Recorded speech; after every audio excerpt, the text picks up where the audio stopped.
Hi, this video is going to go through how to calculate standard deviation and the variance, and I'll also show you a shortcut in the calculator that's located on your laptops. So if you were to calculate the standard deviation by hand, and I'm just going to do this example from the guided notes that you can go through with the PowerPoint. But here's the formula for standard deviation. It looks kind of complicated. What it means is you take every x value in the data set and you subtract the mean and then square it.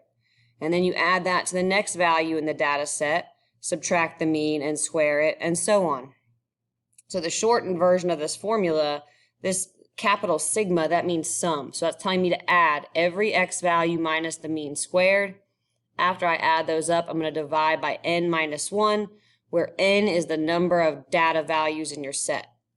I will show you a shortcut in a second, but I kind of want to go through this without the shortcut first. So here we go. So if I wanted to find the standard deviation of these responses where kids were asked how many close friends they have. So these were the responses. So I'm going to follow these steps that are in the guided notes. I just brought up a separate page here so I could write on this page. Sorry, it probably won't be pretty because I'm using my fingertips on the mouse pad. But first I'm going to find the mean. So to find the mean, and that's pretty easy if you look at the notes, it's literally just an average. So I add those numbers up and I divide by the number of data values. So I got 1, 2, 3, 4, 6, 7, 8, 9, 10, 11. So I have 11 data values, and you can do this in a cell phone calculator. You can probably do this one in your head, but you add those up. 1 plus 2 plus 2 plus 2. Plus 3 plus 3 plus 3 plus 3, 4 plus 4. I believe that is 33 divided by 11. I get a mean of 3. So my mean is 3. And then the deviation, I'm going to do each value minus the mean. So here my values in the set are 1, 2, 2, 2. 3, 3, 3, 3, 4, 4, and 6. I'm going to take every one of those values and subtract 3 from it. So here I get negative 2, right? 1 minus 3 is negative 2. 2 minus 3 is negative 1. This one's negative 1, another negative 1. I do this with 3. 3 minus 3 is 0, so I get 0. 0 for that 3, 0 for that 3, 0 for that 3. 4 minus 3 is 1, 4 minus 3 is 1. And 6 minus 3 is 3. And then I take each of these and square them. So negative 2 squared, that gives me 4. Negative 1 squared is 1. Same here, same here. These are all 0. I'm just going to leave it blank. 1 squared is 1, 1 squared is 1, and 3 squared is 9. And I take all these and I add them up. So 9, 10, 11, 12, 13, 14, 18. So I add those up, I get 18. And then I divide by n minus 1. I'm in this fourth step. So n minus 1, we said there were 11 values. So n minus 1 is 10. I'm just going to go ahead and make that into a decimal. And I should get 0.18 there. And then that 0.18 is what's called the variance. It's not the standard deviation yet. So this 1.8 is the variance. To find the standard deviation, so 1.8 I'll put right here. To find the standard deviation, I'm going to square root that because the formula, let me go back to the formula, has a big square root over it. So I'm going to square root this. And again, I'm just using a cell phone calculator for what I'm doing right now. So let me square root 1.8. So no fancy calculator if you do it the long way. I am going to give you a shortcut. So if I square root 1.8, I get 1.342.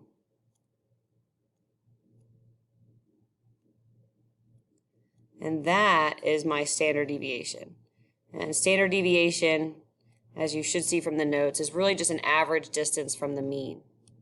So 1.342. So what that means, on average, each of these values in the data set are 1.34 units away from the mean of 3. Let me show you the shortcut in the calculator. So my calculator, I know I have a lot of stuff open on the bottom, but if you see down here, I have it pinned to my taskbar.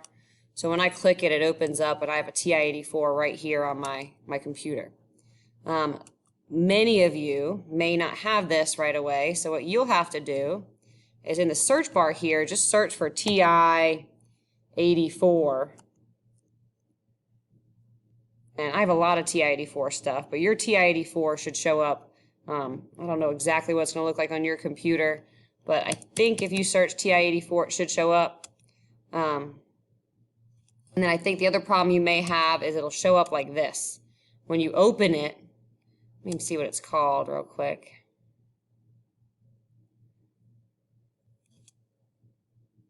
Or maybe search Wabbit MU, Wabbit EMU.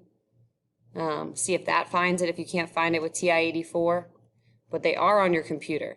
So when you do find it, it'll probably pop up on your screen like this. So click View and then Enable Skin. Sounds creepy, but then it shows you the whole calculator.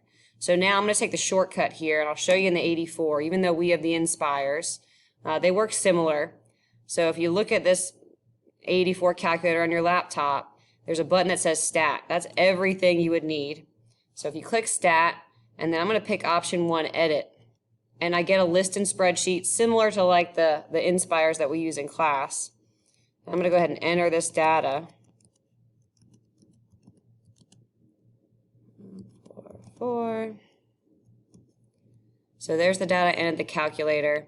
And I can find mean, I can find variance, I can find standard deviation, I can find really anything that we'll want to calculate about a set of data with one step. So I'm going to go ahead and leave this screen, second quit. Actually, I don't know if I have to. Let me try not doing that. And this time I'm going to do a stat again and go over to calculate, and I want to pick one var stats. This stands for one variable statistics. So I'm going to tell the calculator to calculate every statistic possible for one variable, which is what we have here. The one variable is how many close friends these students have. So I'm going to pick that option 1. And list 1 is where I put my data. I'm going to leave everything else the same. And go down to calculate. And here on the screen, there's X bar. That's our mean. Here's SX. That's our sample standard deviation. Look, got the same thing we did over here. It tells me N, the sample size. We'll talk a little bit more. Actually, I'll talk about that today in class. This sigma, that's the population standard deviation versus sample standard deviation. Don't worry about these two after mean. We'll never use them. And then on Monday, we'll talk about something called the 5-number summary. That also shows up in one variable statistics. We'll talk about quartiles. They show up. There's the median from today's lesson. We talk about range. So to find the range, just do the max minus the min. So those are the steps to do the same statistics that we're going to do in class by hand first, but then after that, we'll just use the calculators. So here is your little version of one variable statistics in the calculator, and you saw an example of standard deviation without the calculator. If you have any questions, just shoot me an email. Bye.